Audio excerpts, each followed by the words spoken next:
On the 26th of April, 86, at 1:23 minutes past 1, an explosion occurred at the fourth power unit of the Chernobyl nuclear power plant.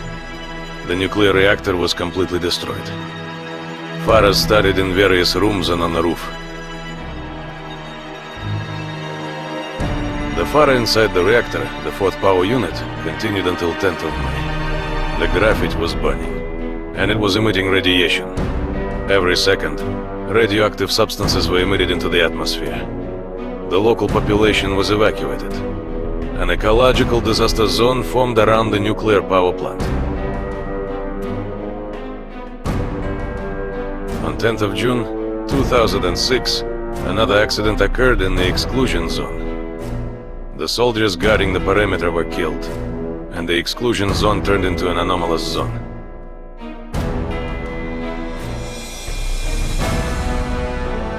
In the year 2007, the first expeditions attempted to enter the exclusion zone.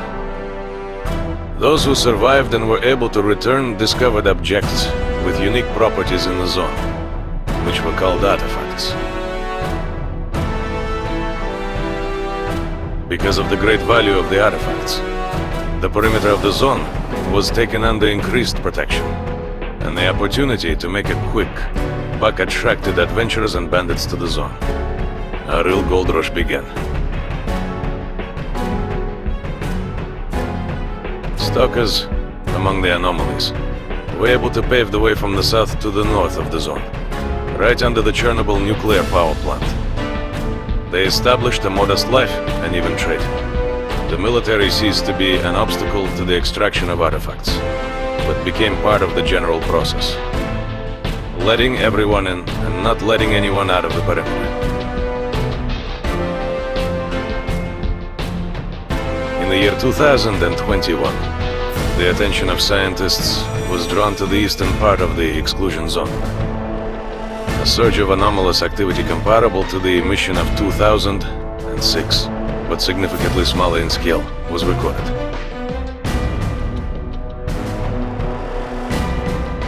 An earthquake was recorded. After the earthquake, a large flood came, and the east of the zone turned into completely impassable swamps. The exclusion zone increased. Outbreaks of abnormal activity were recorded. Communications within the eastern perimeter stopped working.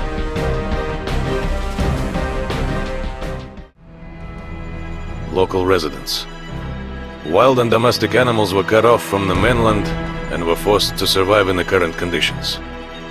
Washed out roads, flooded fields, impassable swamps. This is the appearance of the new territory of the exclusion zone. Life seemed to stand still.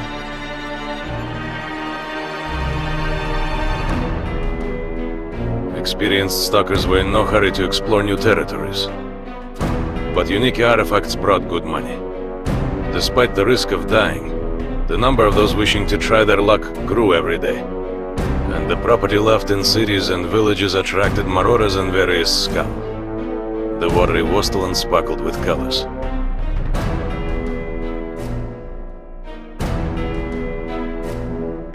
Scientists became interested in the anomalies, and it was decided to send an expedition to the eastern exclusion zone. The best minds gathered. The first group of scientists set out on foot through the swamp, clearing a path for the main group. It was planned that the second group, supported by military equipment and helicopters, would set out after receiving the necessary data.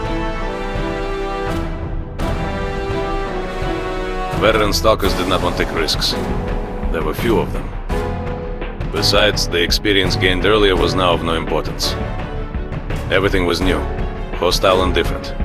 And everything alive and non-living wanted to kill you. The water acquired gravitational properties, preventing passage, and the level of radiation in the water could kill even a well-protected stalker.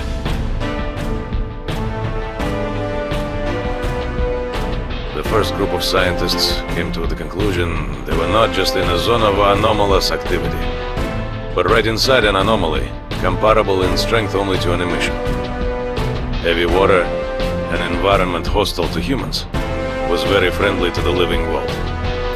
The zone did not like the presence of humans, and it sought to destroy them.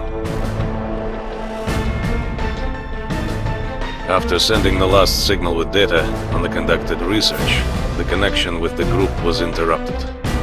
It was also unclear where exactly the signal was coming from. It was decided to move on to the second phase. Although very little data was received, the military was in a hurry to gain control over the anomalous zone.